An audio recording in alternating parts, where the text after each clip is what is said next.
Antigo Testamento, livro de Êxodo. O livro de Êxodo tem como seu autor, tradicionalmente, Moisés, e data de cerca de 1400 a.C.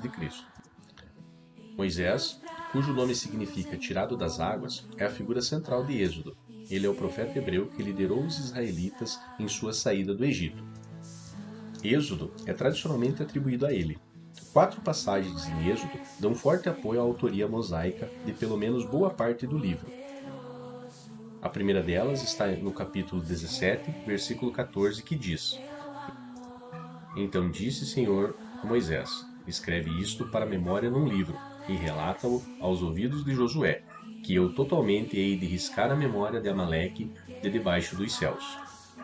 A segunda passagem se encontra no capítulo 24, versículo 4, que diz: E Moisés escreveu todas as palavras do Senhor, e levantou-se pela manhã de madrugada, e edificou um altar ao pé do monte e 12 monumentos, segundo as 12 tribos de Israel. A terceira passagem, também no capítulo 24, porém no versículo 7, diz: E tomou o livro do concerto e o leu aos ouvidos do povo, e eles disseram: Tudo o que o Senhor tem falado, faremos e obedeceremos. E a quarta passagem está no capítulo 34, versículo 27, que diz: Disse mais Senhor a Moisés: Escreve essas palavras, porque, conforme o teor dessas palavras, tenho feito concerto contigo e com Israel. Através de eventos variados e de encontros face a face com Deus, Moisés recebeu a revelação daquelas coisas que Deus desejava que ele soubesse. Assim, através do processo de inspiração do Espírito Santo, Moisés comunicou ao povo hebreu, tanto na forma oral quanto na forma escrita, essa informação que lhe foi revelada. A tradição conservadora data a morte de Moisés em algum tempo ao redor de 1400 a.C. Dessa forma, é provável que o livro de Êxodo tenha sido compilado nos 40 anos anteriores, durante a caminhada pelo deserto. Êxodo é a continuação do relato de Gênesis, mostrando o desenvolvimento de um pequeno grupo familiar de 70 pessoas numa grande nação com milhões de pessoas. Os hebreus viveram no Egito por cerca de 430 anos, sendo que a maior parte do tempo em regime de escravidão. Êxodo registra o desenvolvimento de Moisés, a libertação de Israel de seu cativeiro, a sua caminhada do Egito até o Monte Sinai para receber a lei de Deus e as instruções divinas a respeito da edificação do tabernáculo. O livro termina com a construção do tabernáculo como um lugar da habitação de Deus. O livro de Êxodo pode ser dividido em 3 seções principais: a libertação miraculosa de Israel, que vai do capítulo 1 até o capítulo 13, versículo 6. A jornada miraculosa até o Sinai, que vai do capítulo 13, versículo 17, até o capítulo 18, versículo 27. E as revelações miraculosas junto ao Sinai, que vai do capítulo 19 até o capítulo 40, versículo 38. A primeira seção inicia com os hebreus sendo oprimidos no Egito. Como qualquer outro grupo sob pressão, os hebreus reclamavam.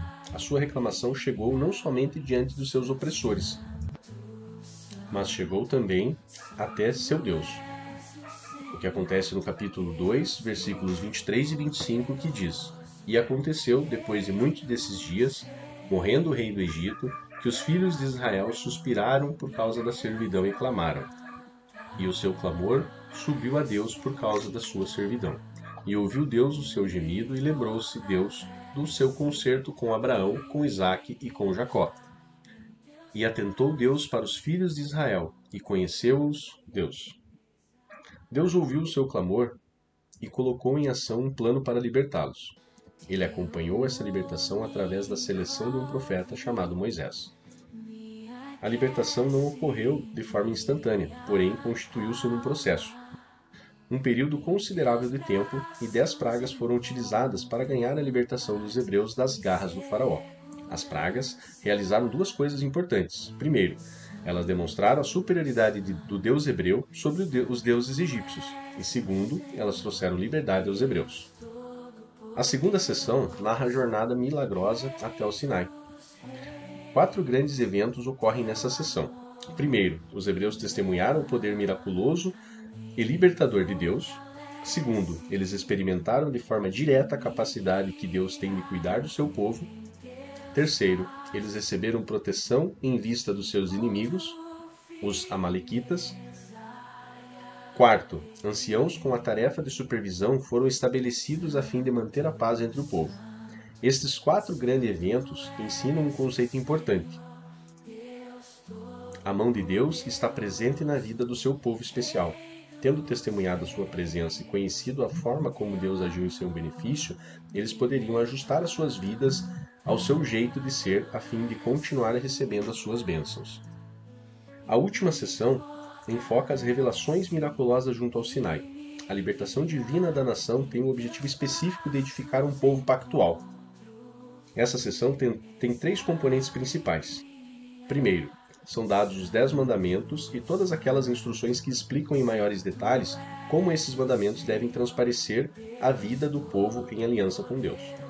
Os resultados de uma vida fora dessa estrutura pactual são demonstrados pelo incidente que envolveu o bezerro de ouro no capítulo 35. Segundo, trata-se das instruções referentes à edificação de um tabernáculo e do seu mobiliário. Terceiro, trata-se da construção de fato do tabernáculo, do seu mobiliário e da habitação da presença de Deus no edifício após o encerramento da obra. O primeiro conceito a ser colhido do livro de Êxodo é que Deus abençoa aqueles que permanecem no relacionamento com Ele. Ele é o seu Deus, e eles tornaram-se o seu povo santo. Segundo, Deus explica com grandes detalhes aquilo que lhe é aceitável.